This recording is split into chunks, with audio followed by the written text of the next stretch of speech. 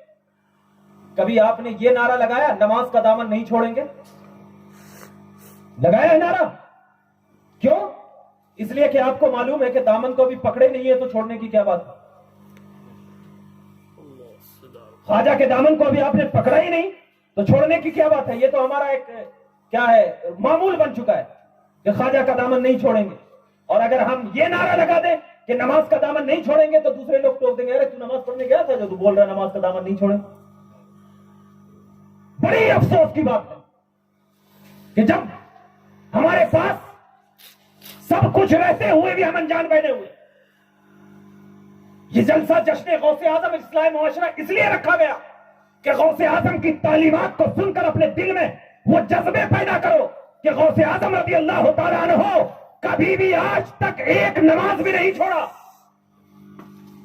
آپ نے سنا ہوگا کہ عشاء کے وضو سے فجر کی نماز پڑھا کرتے تھے، سنا ہوگا، لیکن ہمارا معاملہ تو یہ ہے کہ نہ عشاء نہ فجر، عشاء کے وضو سے فجر کی تو بہت دور کی بات، نہ عشاء نہ فجر، کچھ بھی نہیں۔ روایتوں میں یہ آیا کہ حضرت امام اعظم رحمت اللہ تعالی علیہ کہ جس دن انتقال ہو گیا تو ایک یہودیہ کے بیٹے نے پوچھا، امی جان میں روزانہ ایک درخت کو دیکھا کرتا تھا کہ وہ کھڑا رہتا تھا، آج نہیں دکھ رہا ہے۔ تو اس کی ماں نے کہا، بیٹا وہ درخت نہیں تھا، وہ وقت کا امام اعظم تھا جو ایک پیر پر کھڑا ہو کر تلاوت کیا کرتا تھا۔ وہ بچہ کہا، امی جان جب وہ بندہ ایک پیر پر عبادت کر کے اپنے خدا کو نہ بھول سکا تو ہم کون ہوتے ہیں جو ہم اپنے خدا کو بھول جائیں؟ چلو امی جان ان کے قبر پر چلتے ہیں اور جا کر کے گواہ بنا کر کلمہ پڑھتے ہیں، اللہ ہمیں ایمان میں داخل فرما۔ کیا ہے آج ہم کہتے ہیں کہ ہم امام اعظم کو ماننے والے، غوث اعظم کو ماننے والے، خواجہ غریب نواز کو ماننے والے، کبھی آپ نے ان کی تعلیمات پڑھی؟ آپ کی زبان میں اور ہماری زبان میں تاثیر کیوں نہیں تاثیر ہے؟ ان اولیاء کرام کی زبان میں کیسے تاثیر ہے؟ مخدوم پاک رضی اللہ تعالیٰ عنہ کی ذات مقدسہ وہ ذات تھی کہ روایتوں میں آتا ہے کہ آپ کے دو مرید ایک پالکی میں سوار ہو کر آپ کے ساتھ جا رہے تھے، اچانک ایک مرید کا نگاہ ایک پتھر پہ پڑتا ہے، وہ مرید اتر کر اسی پتھر کو دیکھنے لگتا ہے۔ ادھر حضرت مخدوم اشرف جہانگیر سمنانی رحمت اللہ تعالیٰ علیہ اپنے ایک مرید کے ساتھ اپنی جگہ پہ چلے جاتے ہیں، پیچھے گھومتے ہیں، دیکھتے ہیں ایک مرید نہیں ہے، پوچھتے ہیں کہ وہ کہاں گیا؟ کہا حضور وہ پتھر کی طرف دیکھنے لگا، ہم نے چھوڑ دیا، آواز بھی نہیں لگا۔ کہا چلو واپس چلو۔